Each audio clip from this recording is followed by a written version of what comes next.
everyone, and welcome to Signals from the Frontline, your every Wednesday live broadcast brought to you by Frontline Gaming. We are your hosts, Kicker, the Chief of Cereal, and Sigilite of the FLG. And I'm Seth, the Mad Dok, your competitive correspondent. Kicker, bud, how have you been doing? I am doing good, guys. If you are watching our podcast live, you're doing it right. You saw what I did? I switched it up. You're supposed to be watching us. Yeah, I tuned out, actually. Got you, right? I don't want to say the same thing every single time. So, guys, you should be watching us live so you can be part of chat. You get to see the visual elements. You get to see my beautiful face. You get to see Seth. God, you get to see Seth. Why do you have to be so far away that I can't strangle you? Yeah, right. No, you should be watching us. But if you're not and you're listening to us in the car, that's cool too. But look at what you're missing. You're missing my vomit. That is the night I just painted. That is my hobby progress for the week. That I basically just regurgitated that. Oh, I was like, nothing about that looks nurgly to me. Well, it's not nurgly. I think it's a very poorly painted knight. But my son wanted a blue robot. I happen to have a large knight that he saw, and he's like, I want that. And I'm like, I will paint you a blue robot. I've never even painted. Is blue an earth tone, Seth? Traditionally, earth blue. It's not, and so I am glad that you have stepped outside your color palette range. Yeah, but look how crappy it turned out. Like so I attempted to. You need more practice. I need more practice. Well, that is. Thank you. That's like you. Are you a teacher? Do you teach people? Yeah, I do. I do teach. You just criticize me in the best way possible. It's not that it's bad. You just need more practice. No, the proper phrase is, that's not what I would recommend. If I were going to do that, I would probably, do a little bit more of a brighter blue. Yeah. That's how you say it. Yeah, well, thank you, Seth. So yes, I did paint. That is my hobby progress for the week. I painted this big blue. I want to call him asshole knight. I don't know. It's the flamethrower knight. It's the one with the flamethrower that's crackle. Knight Acheron? Yeah, that one. You see, There's no S in there. It just sounds like it should have an S in there. By the way, I apologize to the GW name creators and namers. I apparently can't speak tonight. So anyway, Seth, that is my hobby progress. I will tell you, I got a good game in today. I decided to just, I needed 3 hours to, have some me time. I've been going kind of nonstop. Pact of Resistance, which is one of the 3 factions playing there. So I'm super excited. The Pact of Resistance is I guess Xenos, because you got orcs. I'm assuming it's kind of like there's Xenos, but then there's also like Chaos and Imperial in there. So it's kind of I wouldn't say it's the catch-all, but it's kind of whatever you want it to be. It's narrative, So like I have a friend that has bringing a guard army that's freshly turned traitor guard. Oh, okay. So not really necessarily in the full chaos swing of things, but anyway, it's a good time. Cool. So I've been working on that. Pretty excited for it. I got my display board out. I got my chop. I got that all loaded in the car tonight. I got my Mad Dog pouch full of doubloons. By the way, Seth is driving the ship today. Yeah. There we go. I was like, I did have most of the army on the tray. Okay, but that's not the display board. But that's a good chunk of the army. It's a mech army. Okay, so, I love it. I love it. All right, I got to do one more thing. Kicker, while I'm doing that, why don't you take us through what has been going on for previews from GW? Yeah, all right. So we've got a few things. We've got this weird guy called, I think, the Grand Justice Gormain, I believe is the official name. He's a flesh eater character that looks kind of like he's got a fake wig made out of intestines. I don't know. He's pretty got an gory. Intestine wig. Yeah, he's got an intestine wig, and I'm all for it. I mean, yeah, it's a little not my style personally, but Seth, I know you love your horror stuff. This is right up your alley, right? Yeah. So, if I were to, I do love that model, and I very much, I like the Flesh Eater Courts. It is an army that if I were to, we talked about it the other week, it's got the most ridiculous lore. Yeah, you were talking about the lore. It's weird. It's an army that definitely interests me if I were to ever dabble in AOS. I've tried dabbling in AOS, and it is actually kind of complicated. Oh, geez, don't tell me that. Yep. I'm still potentially dabbling. So we got this new character, yes, another Flesh Eaters. We've been getting a lot of Flesh Eater drip feed. Can we just say what it is? It's constantly, there's been all these little Flesh Eater stuff. So you mean obviously, Yeah, right. Something's on the horizon. Yep. So yes, and I think it's week number 2 of the Horus Heresy Legion pre-order window. This is that new epic tiny 40K, if you will. It looks to be a massive release, and it's just getting started. So this will be a full-fledged game system, which there's a lot of hype about. I think a lot of people are very, very excited.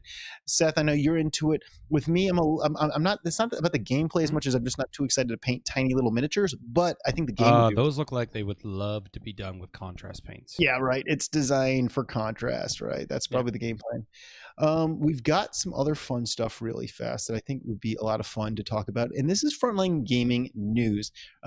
We've got our own Black Friday sale, and Black Friday is old. We don't do Black Friday. Black Friday does not happen on Friday anymore. Black Friday usually happens on the Monday before Thanksgiving, if not the beginning of November. And yes, our Black Friday sale is currently live and active and having a lot of fun. I'm trying to manage all the things. I know you're pushing buttons, you're reading chat, you're doing amazing, Seth. I'm really proud of you, man. All right. So we've got Black Friday happening right now for Frontline Gaming. It is a really solid deal. It's happening November 13th, which is in the past, through November 28th. Oh, look, we got the PowerPoint up there. You can kind of get the visual representation of what Black Friday is. It is beautiful. 30% off full color terrain sets. Those are our amazing sets that you know and love. You see at all our events. You get 25% off big gaming mats. So we have new mats that were just launched for Black Friday, 4 new designs. Don't judge us on the names. I know we give GW a lot of flack for their naming conventions. Don't hate us because we don't come up with the best names either. We have the Fantasy Path mat. We have Mars Landing. We have Toxic Railroad Blue and like Toxic Railroad Green. So 4 brand new mats. They look like a lot of fun. It's nice. We haven't had new mats in a little while. Seth, do you have a favorite out of these 4? I just said it. I like Toxic Railroad Blue. Having seen that design, I kind of wish I did my Votan bases kind of to match that. They are pretty sweet. Actually, speaking about the bases, we just kind of launched these things. These are really sweet. We've done bases that are, I guess, pre-printed material that would match those exact mats. So if you really like one of our mats and you want to have a cool thematic base that you don't have to paint, you don't have to do anything, you just glue your model to it, you can now get that through Frontline Gaming. They're brand new. It's a brand new thing we just launched. We've got them in 10 designs right now, extremely affordable. And like I said, you don't have to paint them. There we go. I was like, I got this. You got this. There we go. Look at those bases. So we currently have 10 designs. We have like a desert and a jungle and an ice and the usual suspects there. Tell us what you think. If you like them, you hate them. Hopefully we can start bringing them to a few events so that people can see them firsthand. Oh, the other big thing we've got is, and I don't know if you can hear my baby in the background, but we're just trying to make this an interesting show. That would be my infant, 8 weeks old. Cut me some slack, folks. My wife's trying to. You're doing your best, bud. I'm doing my best. We have we have 15% off the secondhand shop, which is super exciting because that's already extremely discounted. Seth, why don't you start talking to people about the brand new LVO coin while I mute my mic so I can go get the baby? It's one of those nights, folks. I don't know if we have the LVO coin in the show. We don't. I'm back. We don't have a photo of it in the show, so you have to use your imagination, people. Kicker, what were you doing with your day? Right. What was I possibly doing with my day? The LVO coin is shown on the Frontline Gaming Community Facebook group where you should be, because that's where all the cool kids hang out, and we also post it on like our Instagram and stuff. But basically, every time you go to a Frontline Gaming event and you're playing one of the more, I guess, major game systems we're playing there that has a full turnout, you get this really cool coin. You probably have seen it around town. People have these coins all over the place. This one for the LVO has our beloved new LVO robot character right there, shuffling cards or whatever. So it's a pretty cool coin. You mean this character, Kicker? Oh, do we have it? Oh, there we go. Look at that guy. I love him. I love him so much. Definitely not a Necron.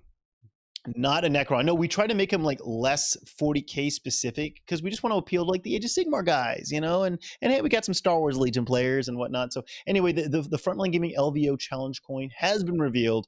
It is one that I'm really excited about, and it's going to be a different color. So we have this will be the 3rd time we've done LVO with coins. You'll have 3 different shades of metal for the.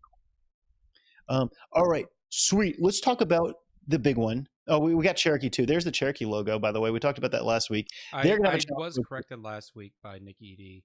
This is not like a poker playing bear. This is a bear tender. Oh my gosh, yes, that is I mean, dude, yes, that is a bartender. Perfect, I love it. That is the right terminology for that logo.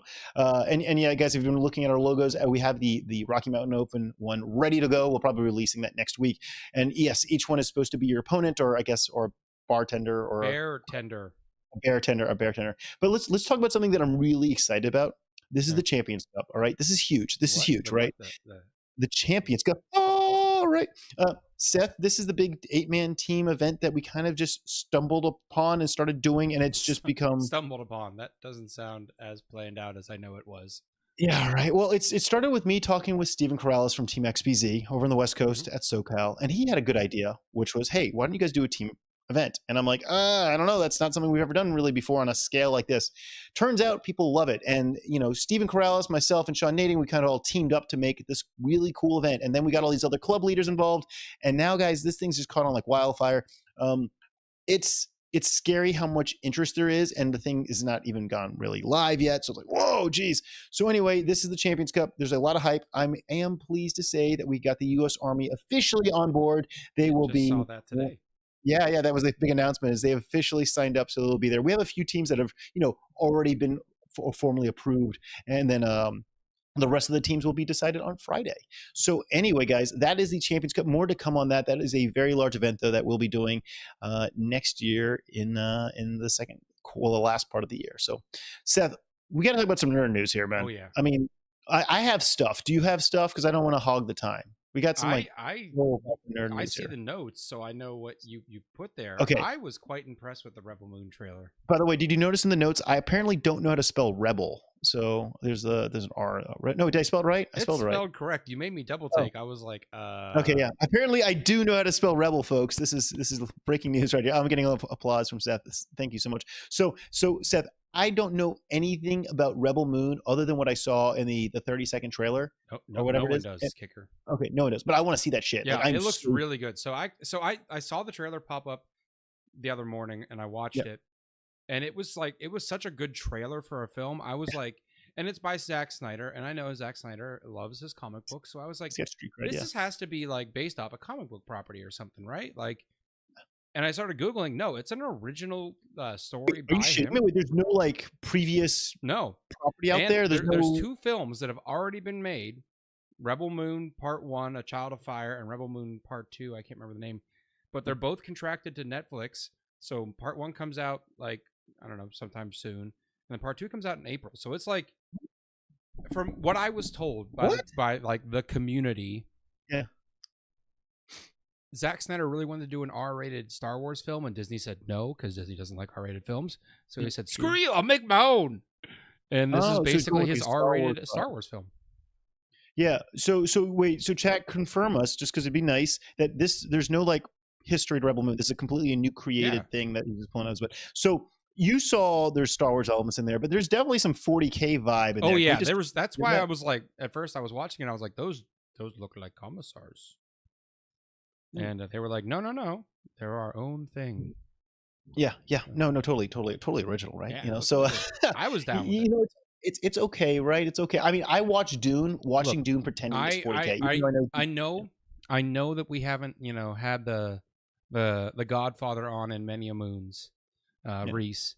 But I feel like this is a film he would like, and I think, Kicker, what we need to do is we need to get all the FLG staff together, and just get everyone like on the same Netflix account or something, and just watch it all together, and then totally. Funny you should say that. Reese in one of my company chats, like he was in it with the judges. We were just talking, and he was losing he's like so stoked for it, and that's why I went and saw the trailer. I'm like, Reese is really stoked for this. Okay, let me go watch this. I think we should do like I am down with the group view. The group, I mean, we can even get some people from chat if they want to join us. I know, let's get Kelsey in there, right?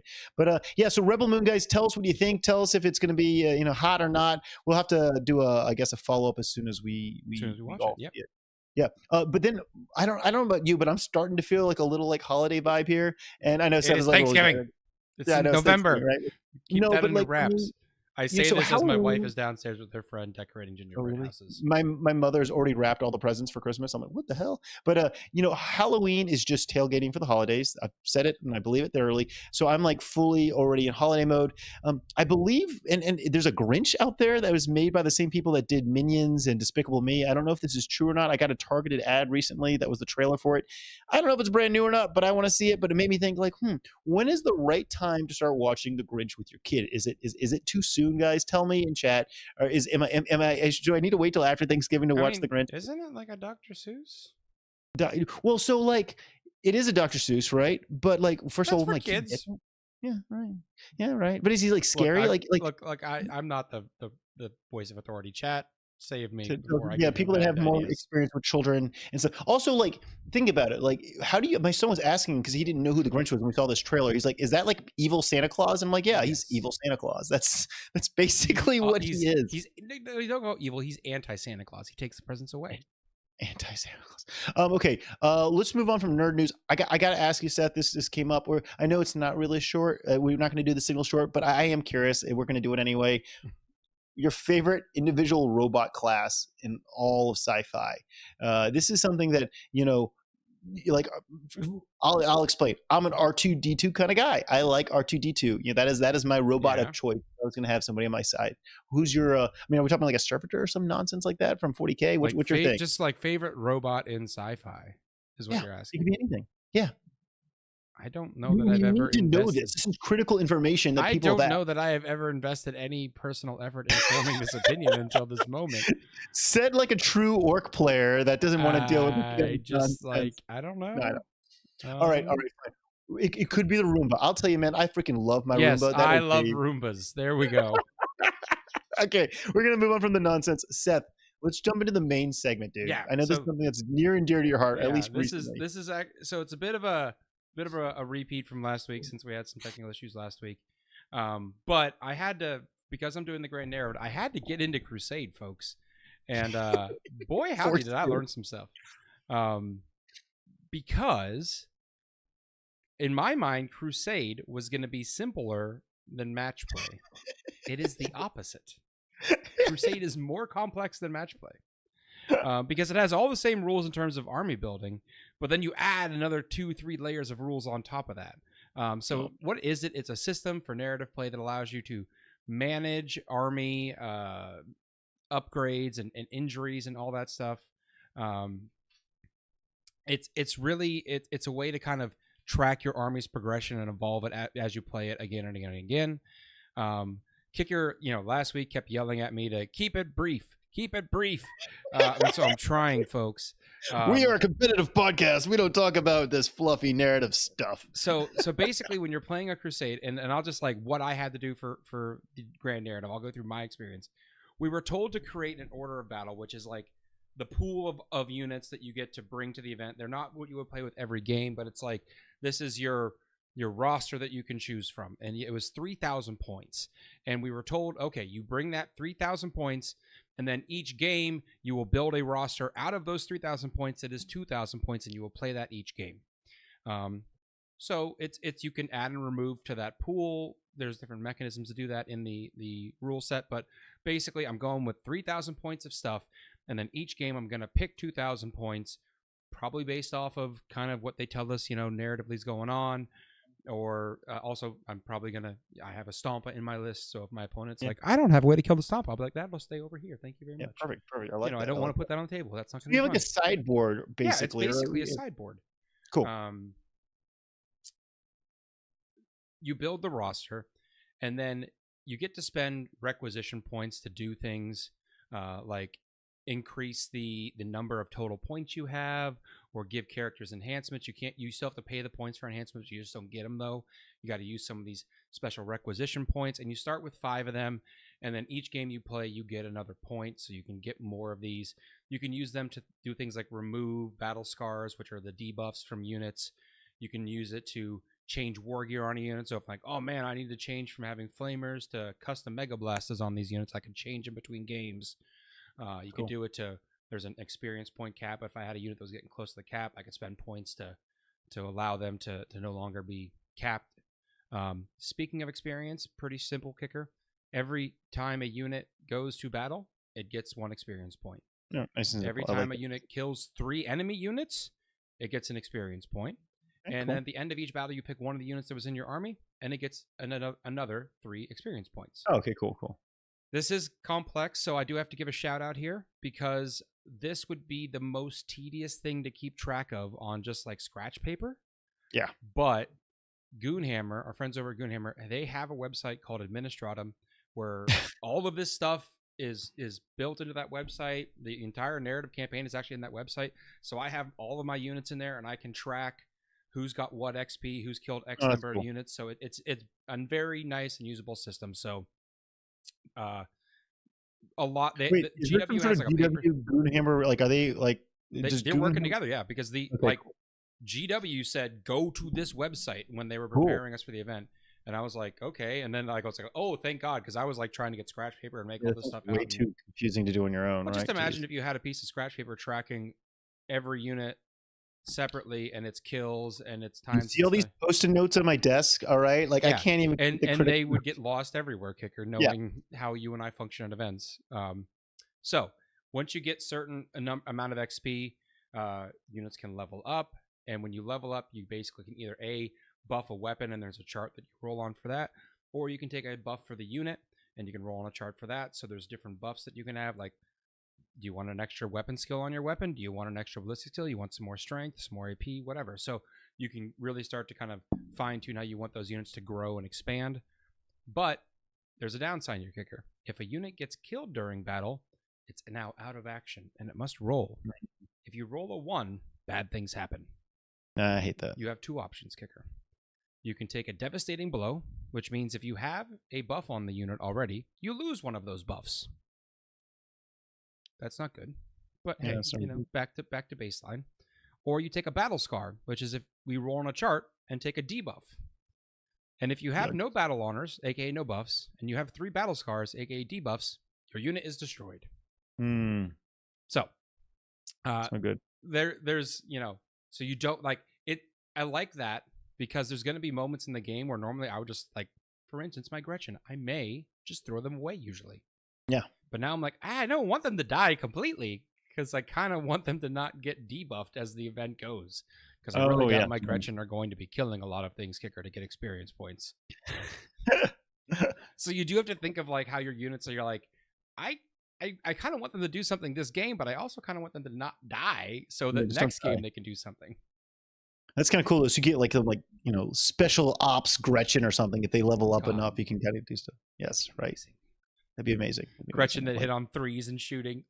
Yeah, right. Totally. So, I'm excited to give it a go this weekend.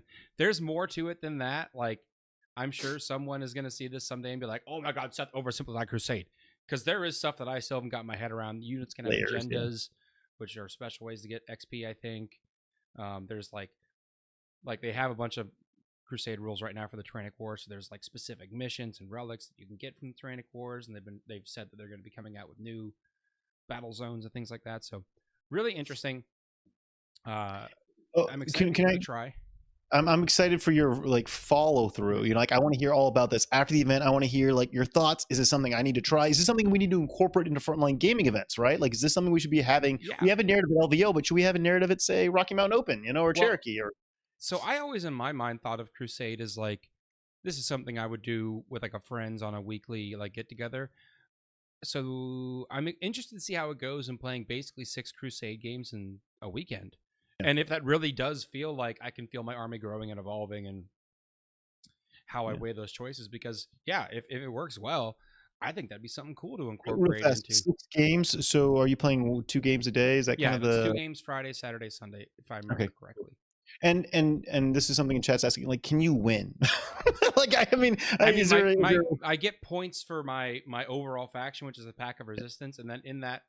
Basically, in that group that I'm in, that faction, there are little subgroups, which is about 10 guys, and we all are going to be in the same room every day. And so but can you win, Seth? I mean, I don't know. I'm trying. Can you get a trophy or something? I don't know. I don't. I'm going into this just like I'm gonna be my best orc self, Kicker.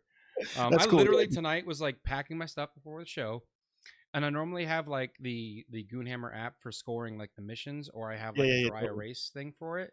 And I realized I'm like, I don't even know we're gonna play like regular GW missions. So I was like, I'm just gonna bring a blank notepad Yeah, that's because I smart. have Yeah, no idea. Like I'm like, I don't know if I need objective markers. I don't know if I need the cards. Like I threw them in the bag, but I don't well, know if I need them. I don't know if there's a way you can win, Seth, but I'm hoping that you win. That's all I want. All I know is I put every single orc walker, all the Yeah, way from Stompa to Killacan, and perfect. everything in between in my list or in my big Love like roster, like my order Yeah. of battle. So I can certainly take Okay. any combination of that. I'm excited. Please tell me you have a sexy name for your walking wall of metal here. Do you have a name for your army? So it's a dread mob. That's the generic orc term. But my mech is called orc big mech bad smasher. Okay, there we go. Good. I like it. I like it. I like it. I like it. Okay. So before we go into the Frontline Entertainment news, we do have a question from chat. Yep. They're asking about the team event and has it sold out yet? And also, well, it's a two-part question. All right. So has the team sold out yet? The team event has not officially gone up for sale. If you applied to be a team, you did get an email, and you should know exactly when tickets are going up for sale. If you have not applied, yikes! You'll find out when it sells out, most likely. So yeah, we were expecting people to all apply to and basically everyone that's applied will have a shot to get their ticket. Mm-hmm. People that have applied have gotten an email as of this evening that explains when those tickets will be available for them to try to get. So now, mercenaries, will there be mercenaries for this Champions Cup, the big 8-person team event? We are working on that. I was literally talking about that right before I hopped on. I was late actually to come into the. That has something to do with vomit. No, that was the paint job that I was commenting on. Yeah, no. Long story short, though, there will be a way. We're hoping that there will be a way for mercenaries. There's so many teams coming in from all across the country / world that we're going to want to have a few mercenaries on standby, as well as I think there's going to be one team that will be purely made up of mercenaries. Oh, that'd be cool. More to follow. Yeah. Well, because there's a lot of people that really want to go to this, and they go to all of our Frontline Gaming events, but they're like, I don't have 8 people that will travel with me, so we might just do one team that is nothing but individuals working together. Yeah. Seth, what's happening in the network? Anything going on with our friends? So our good friend Joe over at War Games Live, he's streaming the Renegade GT this weekend. So if you want to check that out, I'm sure, as always, Joe will put on an excellent show. You won't be able to see me on stream. They won't be streaming the narrative, so you might as well go watch Joe. They should be streaming the narrative, though. That could be a lot of fun. Like, I'm not going to say no if they want to, but yeah, all right, whatever. Our friends over at Party at the All Points, they broke down the AOS Christmas bundles. So if you're AOS curious and you're looking at those bundles, go check out those guys, and they'll give you the skinny on which ones are good deals and good armies. Play on Tabletop, that little group that you know about, Kicker. They've got another episode of 40K in 40 minutes. It just came out today. That's always exciting. I know how many hours they put into making those. So I always like to shout them out when they're doing that. And then, do you know this guy called Adam Solis? Oh yeah, I think I'm familiar with the guy. He does a little show called TFG Radio. They've got a new episode coming out this week. They've been on a little bit of break because Adam was taking some vacation time. So go check them out later. I think they're doing their show tomorrow night. Not everyone knows who Adam. Like, I know Adam very intimately. He is our head FLG judge. Yeah, he puts up with my nonsense. We have to give him a hard time. We can't let his ego get out of check. No. Yeah, so yeah, he'll be at all of our. I think he'll be doing every single event for Frontline Gaming 2024, like every single one, even Colorado. Like, he'll be, whether he knows it or not, he will be doing it now. Sorry, Adam, if you're listening right now, we do expect you at all events next year. All right, Kicker, you did a little bit of a poll this week. Yeah, guys. If you follow us on Facebook, there's the Frontline Gaming community group. We always ask a poll every single Wednesday. We'd like to get your feedback. It helps us determine how we run our events. It also helps, determine some greater things in the world of 40K. Guys, this year, just wanted to know, hey, what do you do when you're not playing Cutthroat competitively? We know most people here are I'm a competitive 40K player. I want victory and to win, et cetera, et cetera. But, what do you do outside of that? We had quite a few options. The highest response rate, though, came back with 50% saying they play casual or friendly games as well as competitive. Like, that is something they actively do. Like today, my game was, I'm just going to go play with my buddy. I don't really care about winning. And you use match play rules. We did use match play rules, but it was like he was actually practicing for an event. But I'm like, I just want to not think about work and just relax. You want to not think about work in your job where you organize 40K events by playing. It's this really weird world I live in. It is so funny because I'm surrounded by the hobby. and it is work a lot of times. But when I'm playing, I'm like totally just in the zone, just I get you. just doing it. It's like some people meditate, some people like go for long walks or yoga or whatever. That is my happy place. Oh, 15%. The next most popular response was narrative. People play narrative or Crusade. You said Crusade in the poll. I'm blown away. I mean, like it doesn't, maybe because of the region of the country that I live in, it's just not so popular, but I don't see it happening. But obviously it's successful. Look at this giant GW narrative event. It's a good story. Yeah. It's a good All right. With 11%, we have people saying they play Age of Sigmar. They just play a whole different game system. Yeah. And I actually know a lot of competitive guys that like they just have that as a goof off game. Yeah. I mean, I've got an Age of Sigmar army that I have yet to play, to be honest. But the idea of that army is to not even consider the meta. Let's just play stuff that looks cool and it sounds like fun. So, guys, tell us what you do. Should we? I mean, it looks like a lot of people play casual and friendly. I mean, would it be weird to do a Frontline Gaming event that was basically just a giant casual tournament? I don't know. Like, go with that mindset of this is You can't say casual tournament in the same sentence. Yeah, right. Okay, fair enough. You're always going to have someone that tries to win it. And then so it's no longer casual.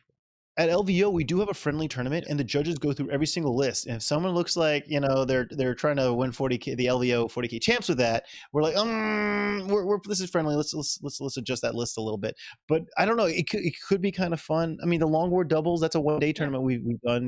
That's a very fun event. Yeah. Speaking of Long War, I will be on the podcast, I believe, tomorrow. Look at that natural transition. Yeah, right. That was not intentional at all. But so the Long War thing, though, that's a long-standing. The Long War doubles at LVO and a bunch of things. It's not like it's not narrative, but it's definitely a more relaxed vibe, more casual, I guess, is the way.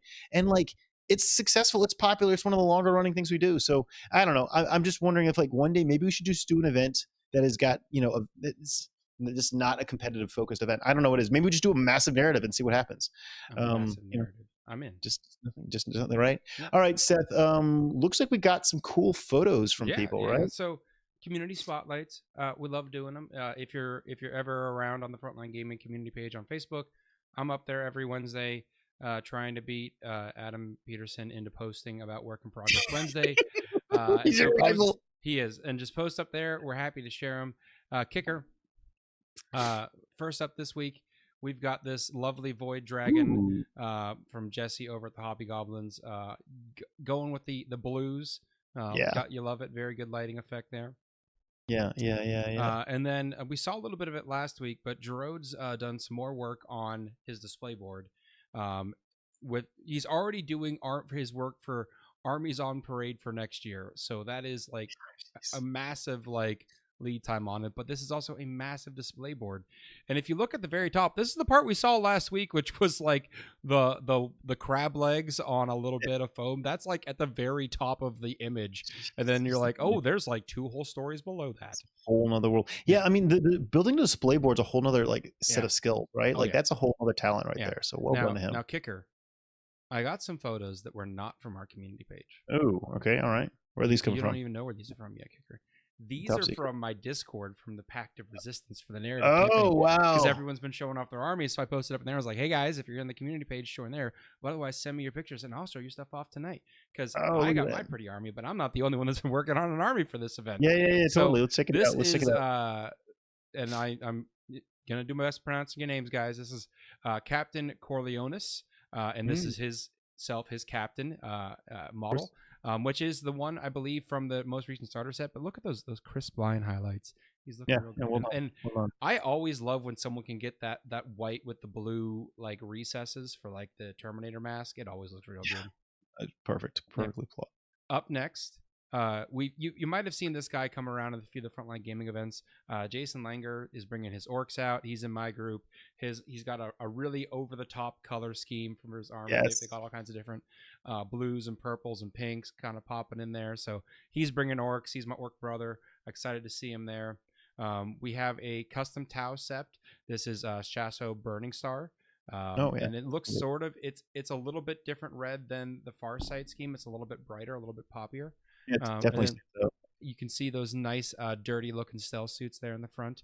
So I've got Tau helping me out in the Pact of Resistance. Super excited to have him. We have Overlord Akmot the Blooded with some Necrons. Really, I love the vibrant green on the weapons. It really pops kind of against that copper and silver of the body. He had a bunch more stuff. This is just the one picture I pulled. You got to do that with Necrons, right? Yeah. Necrons are basically just silver, right? So you have to have that pop of color from somewhere. So it's the weapons, and then that's what counts. Yep. And then last but not least, still a bit more work to be done here, but this is Montfaz Tau in a very muted gray color tone, kind of blending into their basing. And this is an important point where I have to flex on you, Kicker, about Tau lore.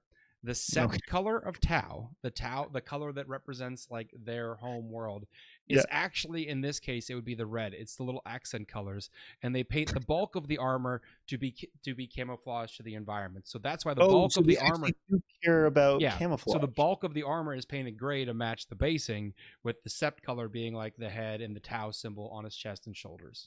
So this particular miniature is very historically accurate. I don't know. Correct. Look at I know lore and narrative things, folks. Such a multi-talented. You never knew, Kicker, what I was capable of. I had no clue whatsoever, but I'm very proud that you're sharing this knowledge with us here.